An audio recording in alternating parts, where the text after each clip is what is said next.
12ই ফেব্রুয়ারি তো নির্বাচন হয়ে যাচ্ছে। যদি নির্বাচন হয়ে যায়, যদি জামাত ক্ষমতায় আসে, বাংলাদেশ আওয়ামী লীগ ফিরতে কত সময় লাগতে পারে? আর যদি বিএনপি ক্ষমতায় আসে, বাংলাদেশ আওয়ামী লীগ ফিরতে কত সময় লাগবে? এই দুই দলের মধ্যে কোন দল ক্ষমতায় আসলে বাংলাদেশ আওয়ামী লীগের জন্য বেশি ভালো হবে? আজকে তাদের উদ্দেশ্যে এই ভিডিওটি, শেষ পর্যন্ত ভিডিওটি দেখবেন, অনেক বিষয় আপনারা ক্লিয়ার হয়ে যাবেন। প্রথমত, 12ই ফেব্রুয়ারি যদি সত্যিই নির্বাচন হয়ে যায়, জামাত ক্ষমতায় আসে বা হাবর জয়যুক্ত হয়, তাহলে কিন্তু বাংলাদেশ আওয়ামী লীগ ক্ষমতায় আসতে 10 বছরের বেশি সময় লেগে যাবে এবং বাংলাদেশের মধ্যে বিএনপিও কোণঠাসা হয়ে যাবে এবং বাংলাদেশে একটি ম্যাসাকার পরিস্থিতি তৈরি হবে। সংবিধান সম্পূর্ণরূপে বিলুপ্ত করে ফেলবে এই রাজাকারের নাতিপুতিরা। পাকিস্তান এবং আমেরিকার আধিপত্য বাংলাদেশে অনেক বেশি বেড়ে যাবে। জামাত এবং এনসিপি এবং ডক্টর গং মিলে বাংলাদেশটাকে সম্পূর্ণভাবে কব্জা করে ফেলবে এবং সেনাবাহিনীরও একাংশ এদের সাথে থাকবে। নতুন করে তারা বাংলাদেশে নিজেদের পার্সোনাল একটি বাহিনী গড়ে তুলবে। তার মানে বুঝেই নিতে পারেন, শুধু আওয়ামী লীগ না, বিএনপিরও অনেক বেশি ক্ষতি হবে। কিন্তু বিএনপি তারপরও একটি মজা পাবে যে অন্তত তারা ক্ষমতা হারানোর ভয় থাকবে না, অন্তত তারা রাজনীতি করার সুযোগ পাবে। কিন্তু বাংলাদেশ আওয়ামী লীগ একেবারে রাজনীতি করার সুযোগ পাবে না যদি সংগঠিত হয়ে তারা রাজপথে নেমে আবার ওই রেজিমটা পতন করতে না পারে। কিন্তু এখন যে সাংগঠনিকভাবে দুর্বলতা আছে বাংলাদেশ আওয়ামী লীগের, সেটা 5 বছরের আগে যদি জামাত ক্ষমতায় বা জয়যুক্ত হয় পারবে বলে আমার মনে হচ্ছে না। আর দ্বিতীয় যে বিষয়, যে বিএনপি যদি ক্ষমতায় আসে আর ভোটে, গণভোটে না আসে জায়গায়, তাহলে কিন্তু বাংলাদেশ আওয়ামী লীগ খুব শীঘ্রই বাংলাদেশের রাজনীতিতে ফিরতে পারবে এবং শেখ হাসিনা যদি সুস্থ থাকে এবং জীবিত থাকে, তিনিও বাংলাদেশে খুব শীঘ্রই ফিরতে পারবে। কারণ বিএনপি একটি বড় রাজনৈতিক দল এবং বিএনপি গণতান্ত্রিক প্রক্রিয়ায় বিশ্বাস করে। আর বিএনপিকে যখন কূটনীতিকভাবে ভারত এবং বিশ্বের প্রভাবশালী দেশ প্রেসার ক্রিয়েট করবে, অটোমেটিক্যালি ভাবে আওয়ামী লীগের উপর যে কার্যক্রম নিষেধাজ্ঞা দেওয়া আছে সেটা তুলে ফেলবে। তখন আওয়ামী লীগ আস্তে আস্তে রাজনীতি করার সুযোগ পাবে। রাজনীতি করার সুযোগ পেলেই আওয়ামী লীগ রাজপথে নামার সুযোগ পাবে। আর রাজপথে নামার সুযোগ পেলেই তাদের দাবি আদায়ের জন্য সারা বাংলাদেশে গণ আন্দোলন তৈরি করতে পারবে। আর গণ আন্দোলন তৈরি করতে পারলে কিন্তু সারা বাংলাদেশ নিয়ন্ত্রণ নিতে পারবে। আর সারা বাংলাদেশ নিয়ন্ত্রণ নিতে পারলেই কিন্তু শেখ হাসিনা দেশে ফিরে আসতে পারবে। এখন অনেকের মনে প্রশ্ন যে এই ব্যাপারগুলো কি বিএনপি বুঝবে না, যে আওয়ামী লীগকে এত ইজিলি রাজনীতি করতে দিবে, শেখ হাসিনাকে দেশে আসতে দিবে? বিএনপি বুঝার পরেও বিএনপি বাধ্য হবে আওয়ামী লীগকে রাজনীতি করতে দিতে। বিএনপিও কিন্তু তখন দমন নিপীড়ন চালাবে। আওয়ামী লীগ রাজপথে নামলে তাদের দাবি আদায়ের জন্য দমন নিপীড়নও চলবে, আওয়ামী লীগের আন্দোলনও চলবে এবং ভারত আমদানি রপ্তানিও বন্ধ করে দিবে। ভারতের পক্ষ থেকে কূটনৈতিক খেলাও ভারত খেলবে এবং বহির্বিশ্ব থেকে গণতান্ত্রিক যে সকল দেশ আছে যারা গণতন্ত্র বিশ্বাস করে, তারা বিএনপির উপরও চাপ প্রয়োগ করবে। এই সার্বিক বিষয় তখন বিএনপির বিপক্ষে চলে যাবে। বিএনপির বিপক্ষে চলে গেলে ওই রেজিমটা অটোমেটিক্যালি ভাবে পড়ে যাবে। তখন আবার হয়তোবা সেনা শাসন আসবে বা নতুন একটি তত্ত্বাবধায়ক সরকার আসবে। ওই সরকারের অধীনে আওয়ামী লীগ নির্বাচন বা সেই নির্বাচনে যেই জয় লাভ করে আবার সেই সরকার গঠন করবে। অনেকেই বলছে এবং আমিও বলেছি, সেখানে হয়তো আওয়ামী লীগ জনপ্রিয়তার কারণে আবার ক্ষমতাও চলে আসতে পারে। সেই কারণে বিএনপি যদি জয় লাভ করে এবং গণভোটে না জয়যুক্ত হয়, শেখ হাসিনা ফিরে আসার সম্ভাবনা 90%, আওয়ামী লীগ ফিরে আসার সম্ভাবনা 100%। তাই আপনারা যেটা মনে প্রশ্ন ছিল সেই বিষয়টা আমার এই আলোচনায় মোটামুটি ক্লিয়ার হয়ে গিয়েছে। আবার অনেকে এই বিষয়টা বুঝেন, তারপরও জানতে চেয়েছেন। তাই দোয়া করেন 12ই ফেব্রুয়ারি যাতে গণভোটে না জয়যুক্ত হয় এবং বিএনপি ক্ষমতায় আসে, অন্তত মন্দের ভালো। হয়তোবা বিএনপি আওয়ামী লীগের মেন প্রতিদ্বন্দ্বী। বিএনপি 5 আগস্টের পর আওয়ামী লীগের সবচেয়ে বেশি ক্ষতি করেছে, গুম হত্যা মামলা সবচেয়ে বেশি দিয়েছে, কিন্তু কিছু করার নাই। আওয়ামী লীগও যখন ক্ষমতা এসেছিল তখন এই সেম আওয়ামী লীগও মামলা দিয়েছে। বিএনপির অনেকের সাথে যখন কোন দল ছিল তাদেরকে কিছু মানুষ হত্যা করেছে, কিন্তু বিএনপি যে পরিমাণ করেছে সে পরিমাণ আওয়ামী লীগ 2009 এর পরে ক্ষমতা আসার পরে তেমন করা নাই। হয়তো 19-20 হয়েছে। সে কারণে সকল প্রতিহিংসা এখন ভুলে গিয়ে কাঁধে কাঁধ রেখে বাংলাদেশের কথা চিন্তা করে রাজনীতি করতে হবে। বিএনপিকে সেটা মাথায় রেখে রাজনীতি করতে হবে। শক্ত সরকার তখনই হয় যখন শক্ত একটি বিরোধী দল থাকে। এখন বিএনপি ক্ষমতায় আসলো, পাকিস্তানি বিজরা বিরোধী দল থাকলো, তাহলে বাংলাদেশ ঘুরে ফিরে জেল সে কদু হবে, বাংলাদেশ দুর্নীতিতে আবার চ্যাম্পিয়ন হবে, বাংলাদেশ আরো 20 বছর পিছিয়ে যাবে। কারণ জামাত এক কথায় শক্ত কোনো বিরোধী দল না এবং বাংলাদেশকে তারা মনে প্রাণে ধারণ করে না, তারা এখনো বাংলাদেশকে পাকিস্তান মনে করে, তাদের মনে এখনো পাকিস্তান পাকিস্তান প্রীতি আছে, তারা মনে প্রাণে এখনো পাকিস্তানকে ধারণ করে। তাই এই ধরনের কোন একটি রাজনৈতিক দল বাংলাদেশের মতো দেশে বিরোধী দল হতে পারবে না। তাই মুক্তিযুদ্ধের পক্ষের শক্তি আওয়ামী লীগ রাজনীতি ফিরে আসতে হবে। তারা যদি কোনো জায়গায় এমপিও কেউ না হয়, তবুও মনে করতে হবে আওয়ামী লীগই বিরোধী দল, অটোমেটিক্যালি সবাই মনে করবে। কারণ বাংলাদেশে যাদের 50% মতো ভোট ব্যাংক আছে, তারা ছাড়া বাংলাদেশের কোন হনু রাজনৈতিক দল বিরোধী দল হবে? কেউ হওয়ার ক্ষমতা রাখে না, তাদের কারো ক্যাপাসিটিও নাই। জাস্ট এখন গায়ের জোর আছে, কথা আছে জোর যার মূল লোকটা। ভোট না থাকলেও, জনপ্রিয়তা না থাকলেও আমরা বিরোধী দল। ওই আওয়ামী লীগ কোণঠাসা অবস্থায় আছে, গণ অভ্যুত্থানে আওয়ামী লীগের পতন হয়েছে সেই কারণে।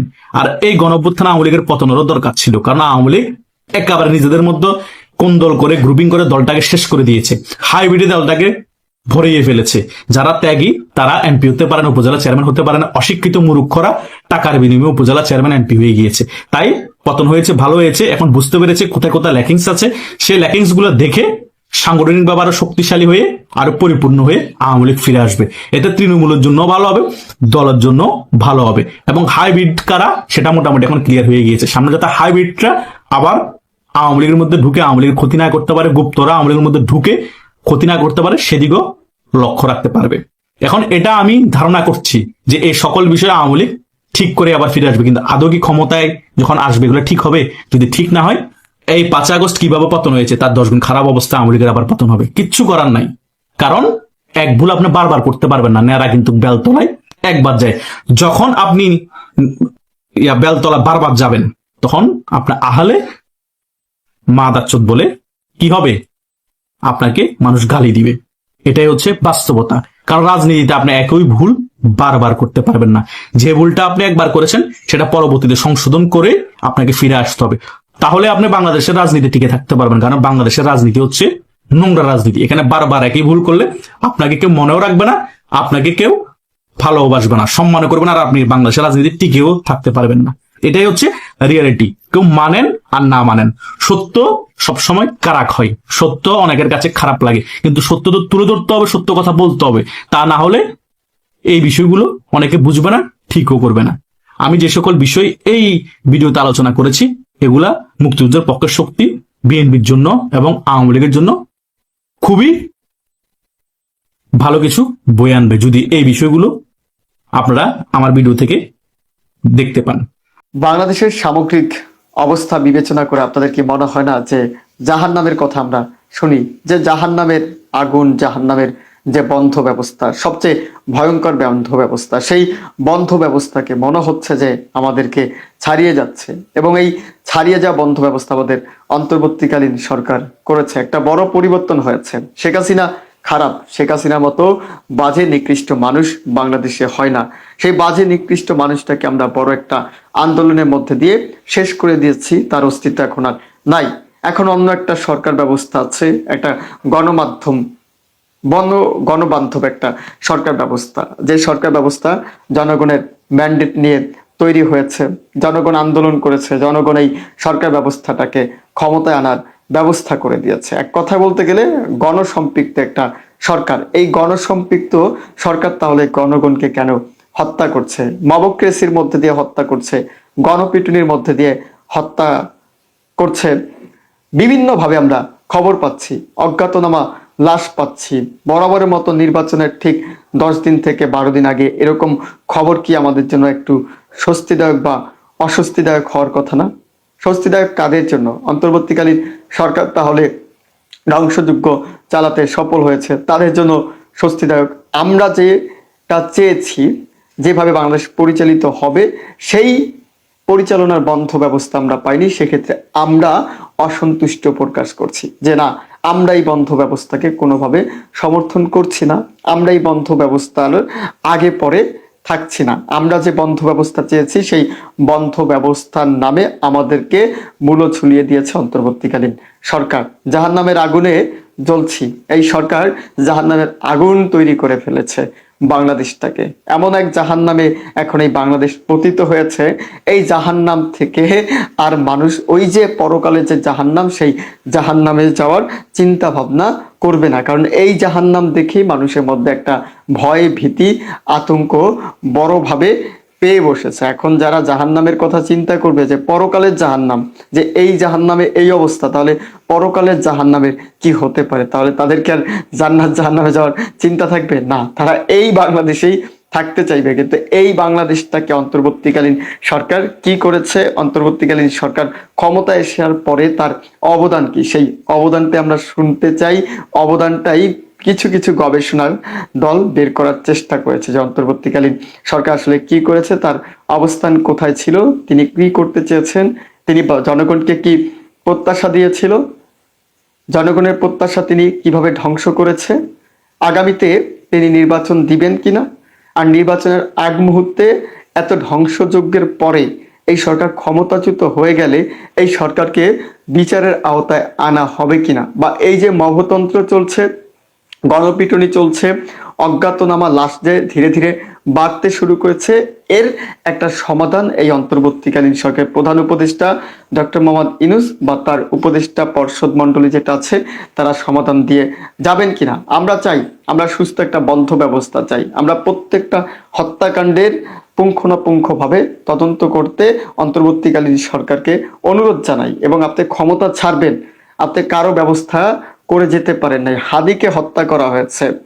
স্বেচ্ছাসেবক দলের নেতাকে গুলি করে হত্যা করা হয়েছে, বিএনপি নেতাকে রানীগঞ্জে গুলি করে হত্যা করেছে। বাংলাদেশে এই যে সহিংসতা চলমান রয়েছে, এই সহিংসতা অবস্থা রেখে আপনি যে একটা নির্বাচন দিয়ে ঠ্যান ঠ্যান অবস্থা নিয়ে হেঁটে চলে যাবেন, এটা তো কোনোভাবে কাম্য হতে পারে না। আমরা অন্তর্বর্তীকালীন সরকারটাকে জবাবদিহিতার আওতায় আনতে চাই। অন্তর্বর্তীকালীন সরকারের প্রধান উপদেষ্টা ডক্টর মোহাম্মদ ইউনূস তিনি বাংলাদেশটাকে কোন পর্যায়ে নিয়ে গেছেন, এই বাংলাদেশের এখন সার্বিক অবস্থা কি, সেটা জানিয়ে তারপরে তাকে ছাড়া হবে। তা না হলে এই সরকার কোনোভাবেই ছাড়া আমাদের উচিত হবে না। কারণ আমরা প্রত্যেকটা হত্যাকাণ্ডের বিচার দেখে যেতে চাই, প্রত্যেকটা হত্যাকাণ্ডের তদন্ত আমাদের কাছে থাকতে হবে। যে অন্তর্বর্তীকালীন সরকার তদন্ত করেছে, যে না, অন্তর্বর্তীকালীন সরকার যে স্বপ্ন আমাদেরকে দেখিয়েছে, আমরা যে স্বপ্ন নিয়ে তাদেরকে ক্ষমতায় বসিয়েছি, সেই স্বপ্ন তিনি বাস্তবায়িত করতে পেরেছেন। আর যদি সেই স্বপ্ন বাস্তবায়িত করতে না পারে, তাহলে এই অন্তর্বর্তীকালীন সরকারটাকে বসে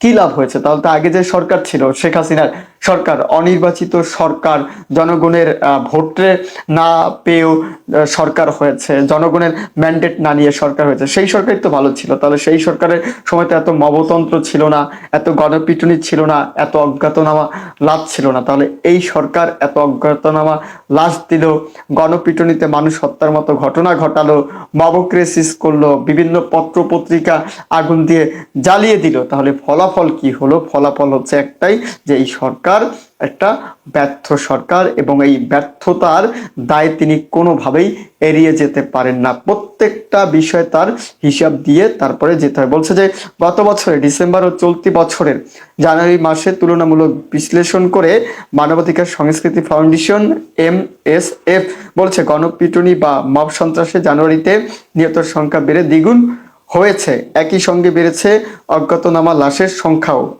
শনিবার MSF দেওয়া জরিপের মাসের মানবাধিকার প্রতিবেদনে এমন চিত্র উঠে এসেছে। বিভিন্ন পত্রপত্রিকা এবং নিজেদের অনুসন্ধানের উপর ভিত্তি করে প্রতি মাসে মানবাধিকার প্রতিবেদন তৈরি করে MSF।